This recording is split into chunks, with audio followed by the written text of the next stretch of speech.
Hola, buenos días. Martes 20 de diciembre del 2016, reportando desde Jerusalén. Hoy vamos a estudiar Ageo 1 y 2. Por favor, ustedes lean los dos capítulos detenidamente. Vamos a ir estudiando unos apartes importantísimos que habla la palabra de Dios aquí en Ageo 1 y 2. Durante un periodo aproximado de 4 meses, Ageo, que era el profeta, trae una serie de mensajes de parte del Señor. Y esos mensajes son enviados a Zorobabel, que era el gobernador de Judá, a Josué, que era el sumo sacerdote, al pueblo y a los sacerdotes que ejercían su ministerio sacerdotal en aquella época. Y es fascinante porque en Ageo el Señor habla de todas las áreas que constituyen al ser humano. Sabemos que nosotros estamos constituidos de espíritu, de alma y de cuerpo. Aquí vamos a ver que el Señor habla del área espiritual, del área emocional, del área física, que habla de la mente, que habla de las emociones, que habla de la voluntad también. Vamos a empezar en el versículo 1 del capítulo 1. Dice que en ese año segundo de Darío, en el mes sexto, el primer día del mes, viene palabra de Jehová por medio del profeta Ageo. Y el profeta se acerca a hablarle a dos personas que tenían pues autoridad en aquella época. Una era el gobernador de Judá y otra era el sumo sacerdote. Entonces el Señor toma un profeta y habla a través de ese profeta su palabra. Y se la habla a personas que tenían autoridad. Entonces ellos decidían si escuchaban o no la voz que venía de parte de Dios a través de ese profeta. Entonces viene una serie de instrucciones interesantes ahí en Ageo 1.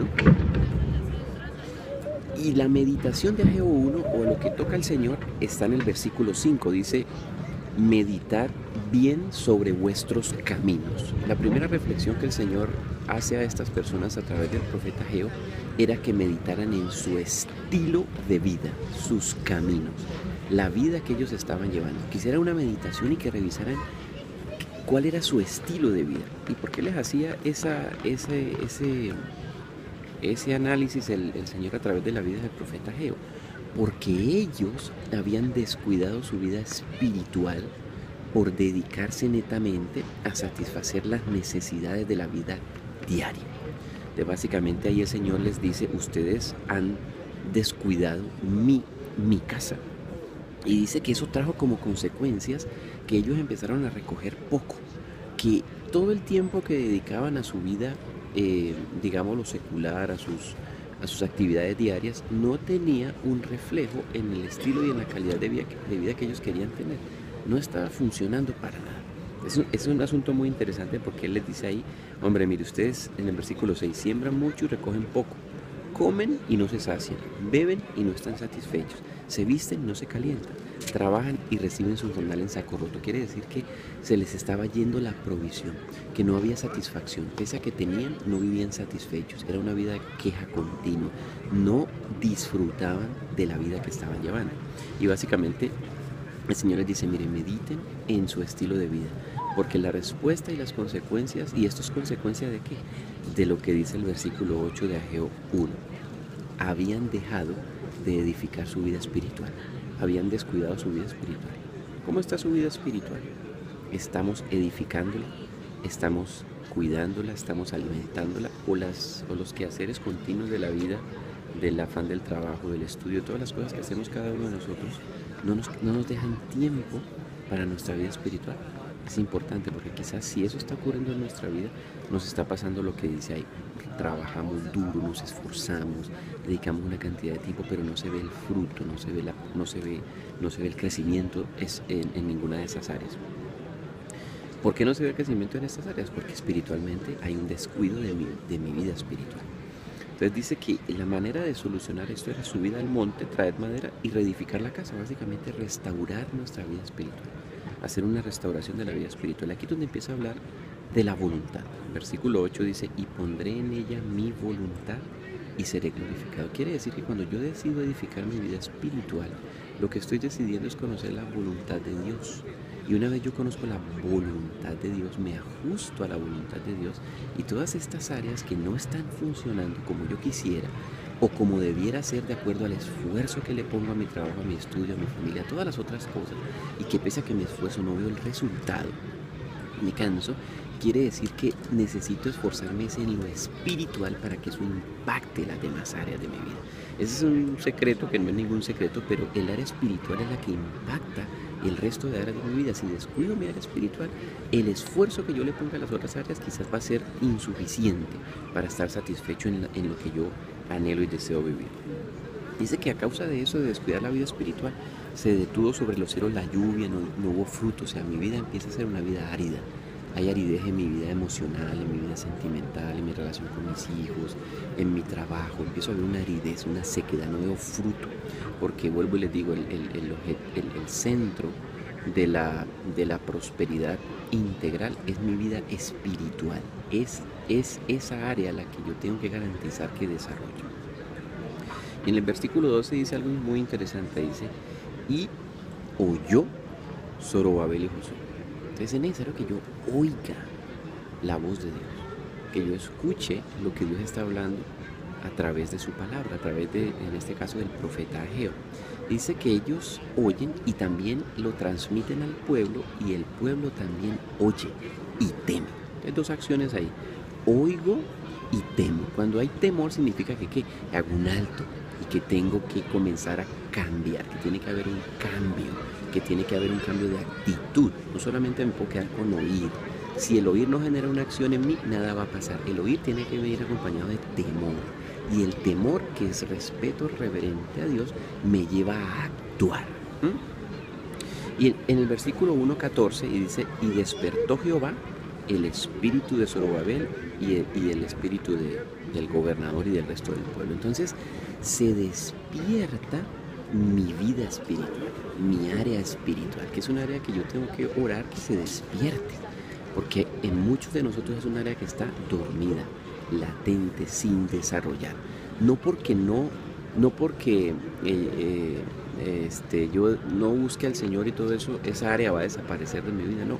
El área espiritual está ahí, crea o no crea yo que Dios existe, crea o no crea yo que la necesito, está ahí, y está ahí pidiendo ser alimentada y ser llena del conocimiento y de la voluntad de Dios. Entonces dice que ellos, al despertarse su espíritu, en el versículo 1:14 dice algo muy interesante, dice, y vinieron y trabajaron en la casa de Jehová. Una vez se despierta mi vida espiritual, se despierta mi área espiritual, yo comienzo a trabajar en mi vida espiritual. La vida espiritual requiere trabajo. No es una vida que simplemente por conocer de Dios o traer una tradición de tipo religiosa o espiritual va a crecer. Yo necesito trabajar en mi vida espiritual, necesito construir mi vida espiritual, necesito esforzarme. Cuando habla de trabajo, habla de un esfuerzo. ¿Qué tan esforzados somos espiritualmente? ¿Qué tanto trabajamos para edificar nuestra vida espiritual?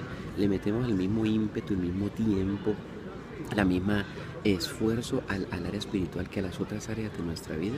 Bueno, que es importante y es fundamental, porque dice que el despertar el área espiritual lo llevó a trabajar en construir su vida espiritual. Eso es bien importante. Esa fue la primera vez que habló el profeta Ageo.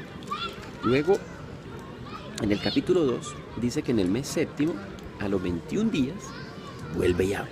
Por eso que antes había hablado en el mes sexto, en el día 1. Luego en el mes séptimo, en el día 21, casi 2 meses después, vuelve y habla. Quiere decir que una vez yo empiezo a escuchar la voz de Dios y empiezo a actuar, el Señor continuamente viene a hablarme, viene a darme instrucciones, viene a decirme cómo voy, qué hay que hacer, qué tengo que ajustar en mi vida. Necesito empezar a escuchar la voz de Dios. La primera vez le había hablado a Zorobabel y a Josué. En esta vez dice que le habla en el versículo 2, 1 y 2, dice que le habla a Zorobabel, a Josué y al resto del pueblo. Ya se involucra el pueblo en esa profecía, en ese mensaje que venía de parte del Señor, porque previamente lo habían involucrado Zorobabel y Josué, le habían compartido esa visión, y ahora el Señor está hablando a todas estas personas. Y en el versículo 2, 3 dice algo interesante, dice que ¿quién ha visto? Dice, habla del ver. ¿Quién ha quedado entre vosotros que haya visto esta casa en su gloria primera y cómo la veis ahora? ¿No es ella como nada? Entonces habla del ver, habla de los sentidos, dice, mire su vida. mire su casa. Y hablaba, en este momento hablaba de la casa espiritual, del templo, pero hoy en día nosotros sabemos que nosotros somos los templos del Espíritu Santo. Entonces el Señor dice, mire su vida espiritual. Es necesario que la mire, que analice y usted diga, yo necesito ajustar mi vida espiritual, necesito crecer espiritualmente. Quiero que hermosear, reconstruir, fortalecer mi área espiritual. Entonces impacta también el que yo haga ese análisis a través de mirar, de hacer una autoobservación. Y en el versículo 4 hay algo interesante en donde involucra el alma, la voluntad. Dice así, esfuérzate y cobra ánimo, porque yo estoy con ustedes. Entonces hay una tarea que nosotros tenemos que hacer, y es ser esforzados y cobrar ánimo.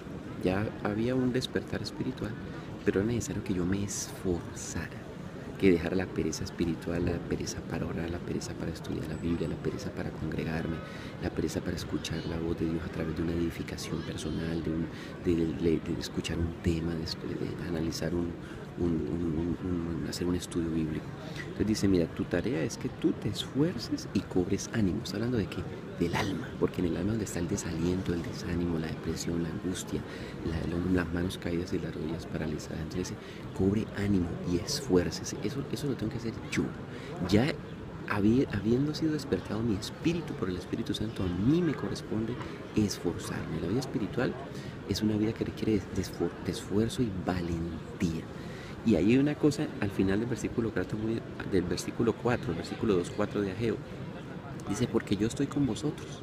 O sea, si bien es mi tarea, el Señor garantiza que Él está continuamente conmigo en esa tarea de esfuerzo y en esa tarea de cobrar ánimo, porque a veces nos desalentamos y nos desanimamos continuamente. ¿Y cuál es la tarea del Señor? La tarea del Señor está en el versículo 5, Ageo 2:5. Según el pacto que hice con vosotros cuando salisteis de Egipto, así mi espíritu estará en medio de vosotros. Entonces el Señor dice, mire, mi tarea es, bien habla usted de mi espíritu.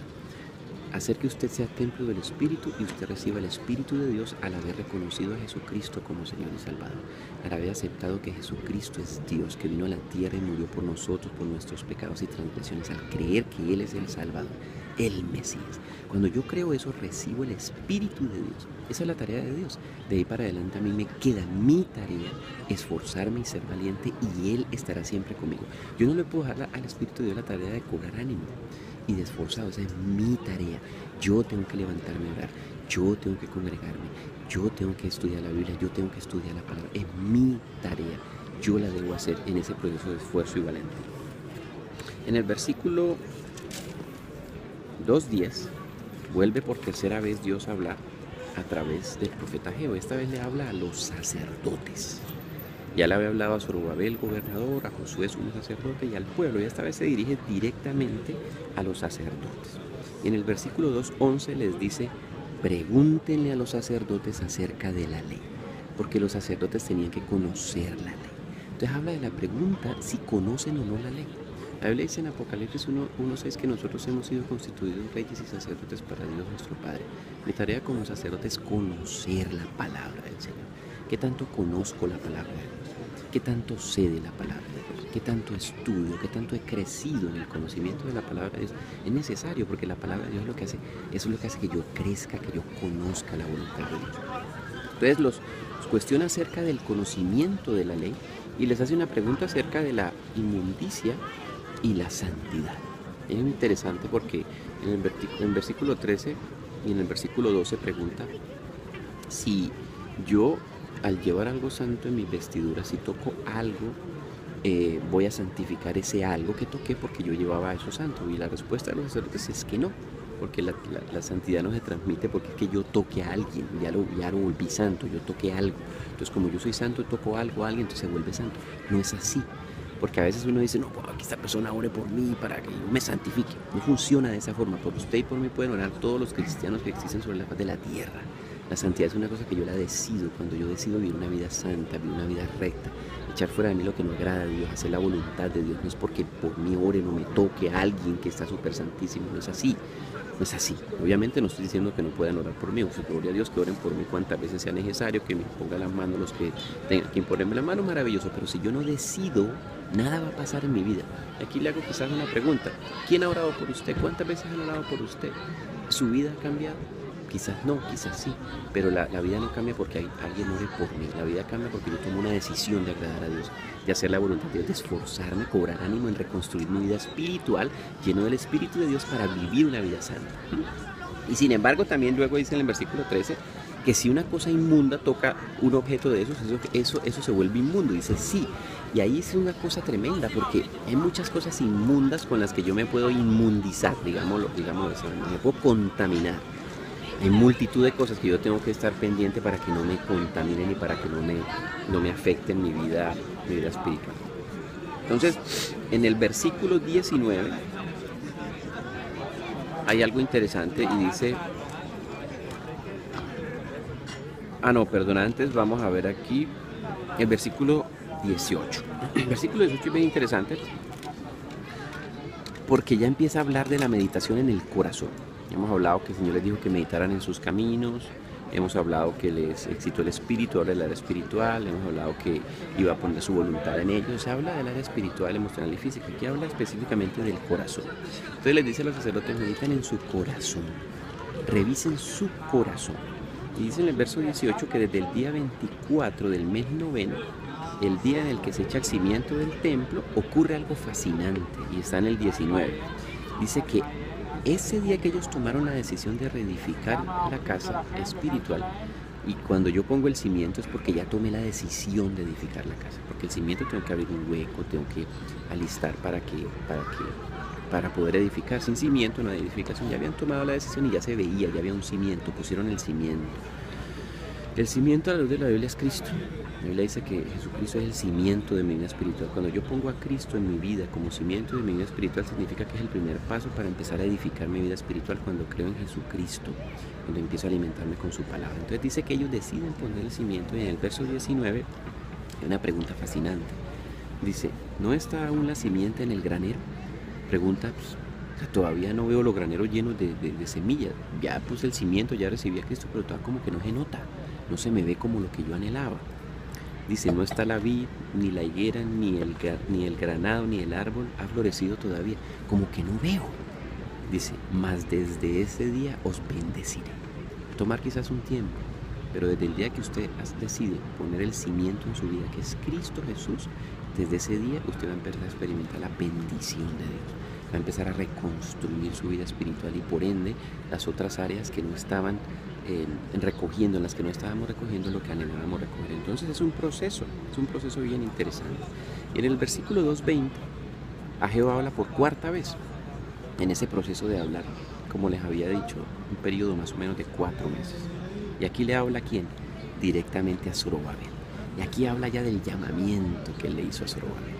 Ya no le habló a Josué, ya no le habló a los sacerdotes, ya no le habló al pueblo, directamente a Zorobabel.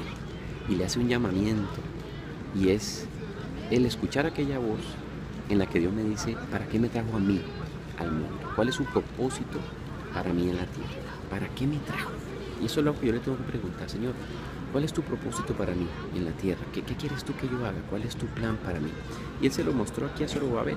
Le habla de su misión, le habla de su propósito, le dice en el versículo 23, en aquel día dice Jehová de los ejércitos, te tomaré, oh Zorobabel, siervo mío, lo había escogido para el servicio, ¿no?